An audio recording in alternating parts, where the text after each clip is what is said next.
picks up migrant from Albania.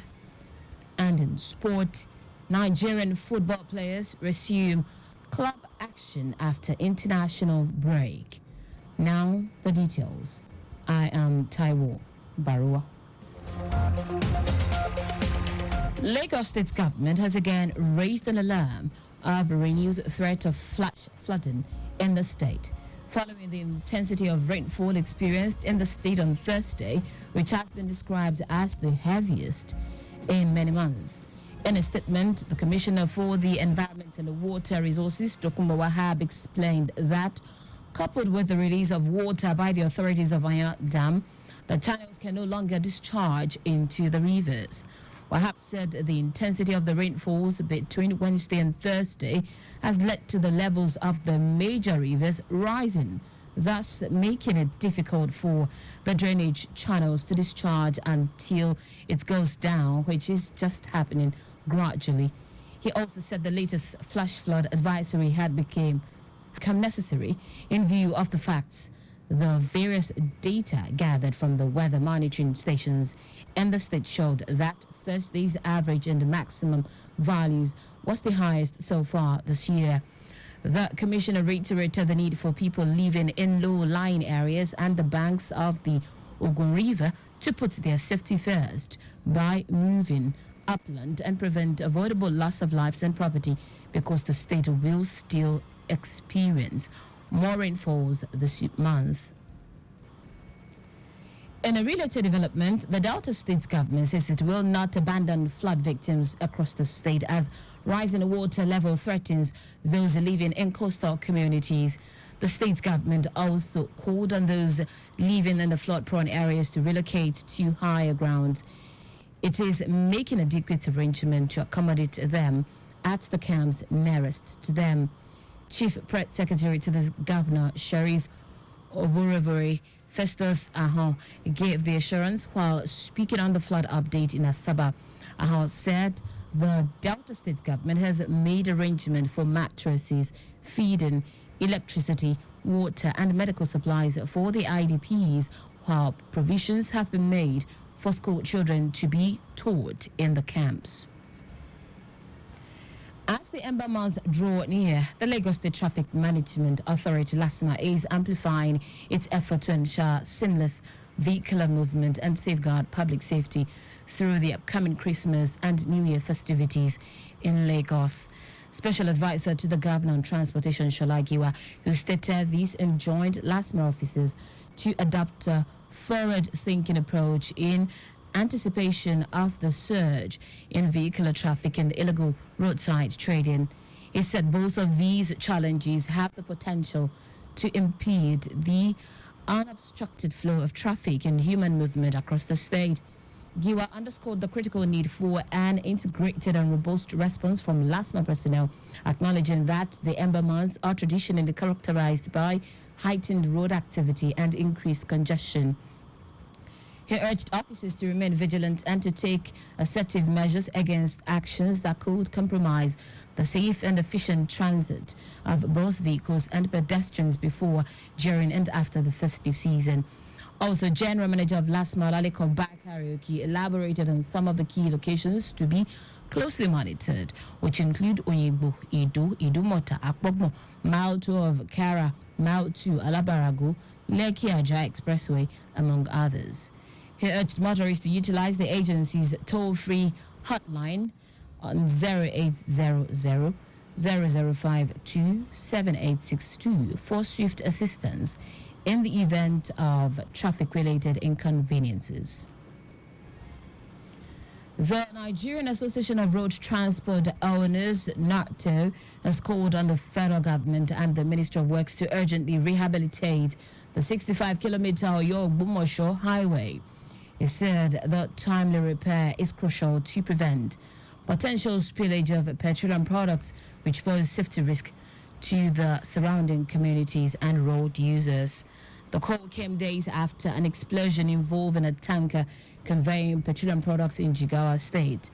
NATO's President Yusuf Othman, in a letter addressed to the Minister of the Federal Ministry of Works, David Umahi, said the deteriorating condition of the highway has caused traffic to come to a complete standstill for several days.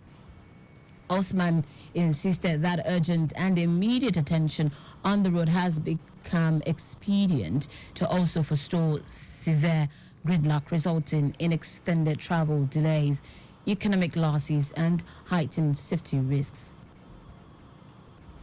Vice President Kashim Shettima and Plateau State Governor Caleb Mutfwang are in Sweden to explore sustainable transportation solutions and innovative telecommunications advancement for Nigeria. Plateau State Director of Press and Public Affairs Yang Berry in a statement said this was part of Shettima and the governor's plans, who are on official visits to the country. According to him, the vice president also led the delegation on a similar mission to a global telecommunications giant for high-level discussions on boosting Nigeria's digital landscape. The partnership aims to drive technological transformation and stimulate economic growth by integrating cutting-edge communication solutions. Now to the rest of the stories. The Nigerian Electricity Regulatory Commission, NERC, says the Saturday's grid collapse was as a result of a current transformer explosion. Reports say this is the third time in 1 week with the current one, resulting in power generation going off on Saturday morning around 16 past 8. Given an update on the collapse on its social media handles, NERC said efforts to restore supply had advanced with power significantly restored at 1 p.m. under 33 states.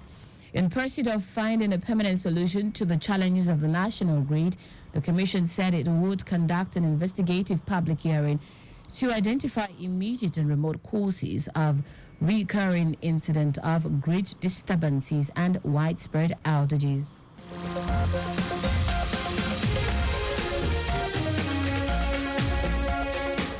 Meanwhile, the electricity distribution companies, DISCOs, have apologized to Nigerians as instability caused by the national power grid collapse crippled operations in homes and businesses nationwide.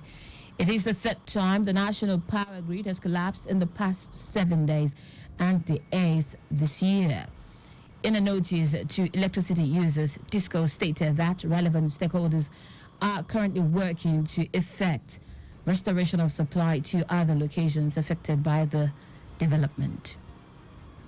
In foreign news, an Italian Coast Guard vessel has collected migrants held in reception centers in Albania to transfer them to Italy after a court ruling dealt a blow to Rome's plans to house migrants picked up at sea outside the European Union.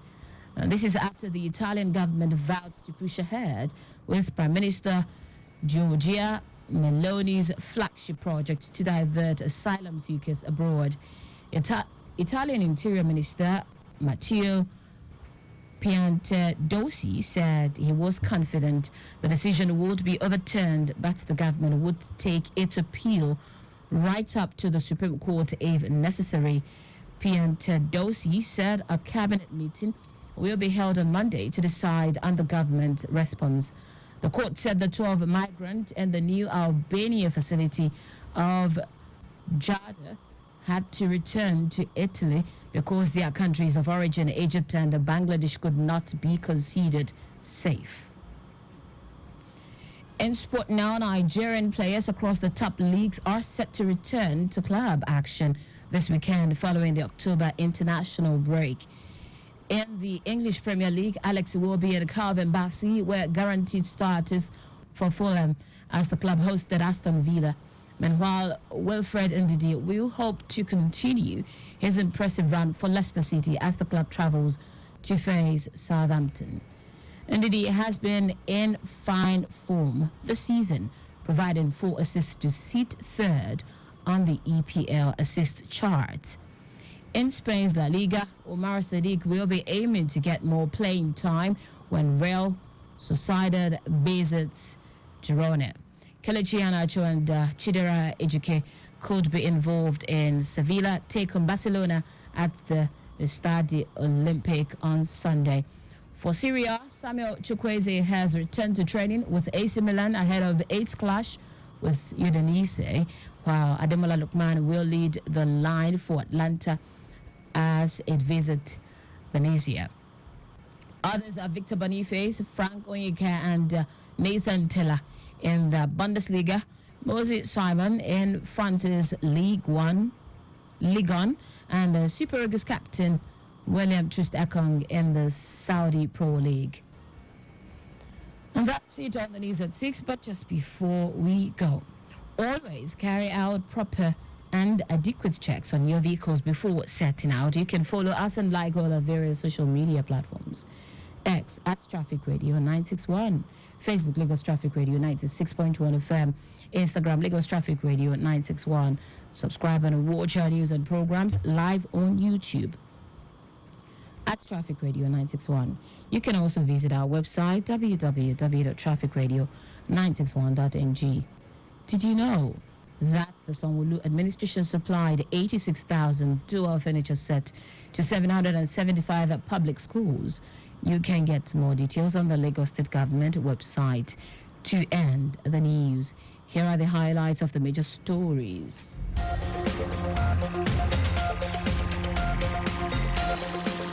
Lagos State Government has again raised an alarm of renewed threat of flash flooding in the state following the intensity of rainfall experienced in the state on Thursday, which has been described as the heaviest in many months.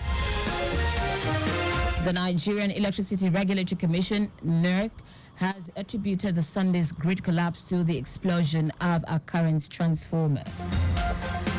We also told you that an Italian Coast Guard vessel has collected migrants held in reception centers in Albania to transfer them to Italy after a court ruling dealt a blow to Rome's plans.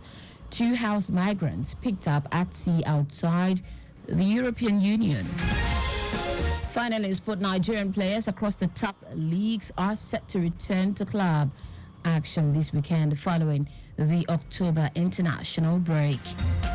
For contact with the newsroom, send a message to info@trafficradio961.ng. That ends the news broadcast compiled by Adiwali Oluporoku. I am Taiwo Baruwa. Thank you for listening.